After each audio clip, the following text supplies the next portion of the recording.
So these are called Sivga QUE in-ear monitors, and these were sent out to me directly from the brand. So they come in this kind of a black box with some specifications on the back, and these are priced at around $70 or 6,700 Indian rupees.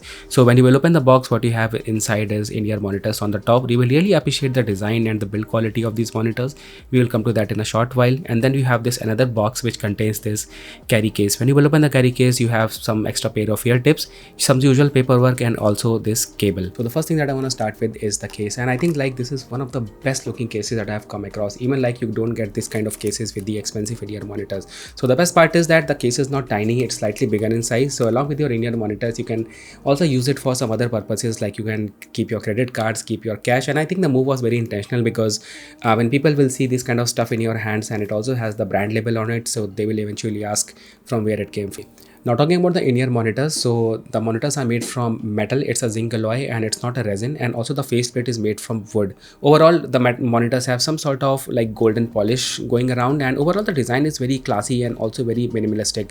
I mean, it doesn't have too many distracting elements and everything looks very clean and also very classy.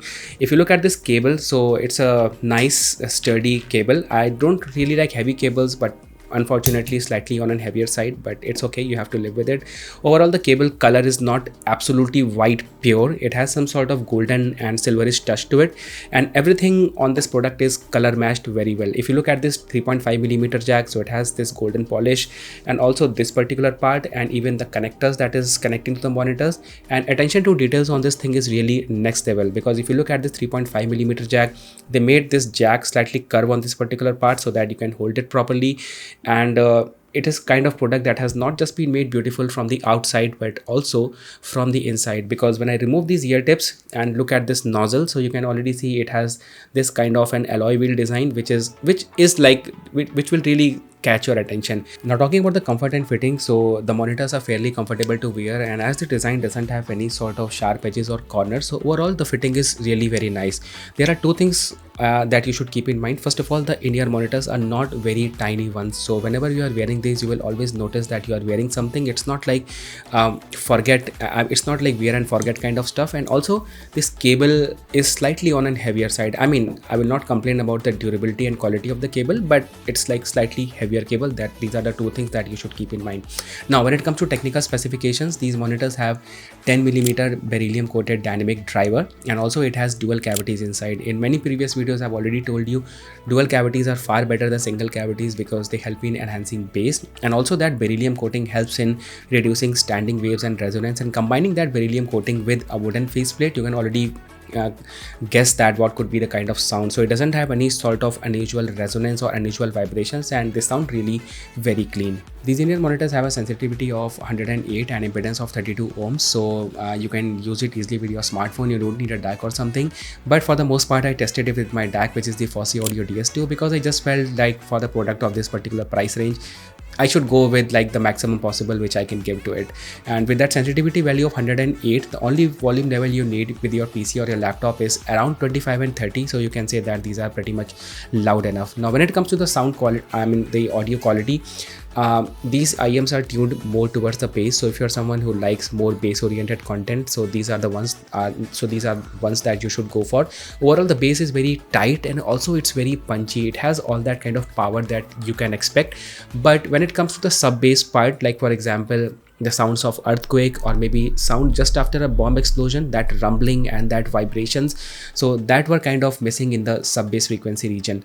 So that is something you should keep in mind. And when it comes to the mid frequencies, so male voices were really onto the point, and female voices were also sounding sweet, but I just felt that extra sweetness in the female voices were not there sometimes. So overall I could say that they were sounding flat in many scenarios, and maybe you can EQ these a little bit, so they will sound, you can make them sound as you would be expecting.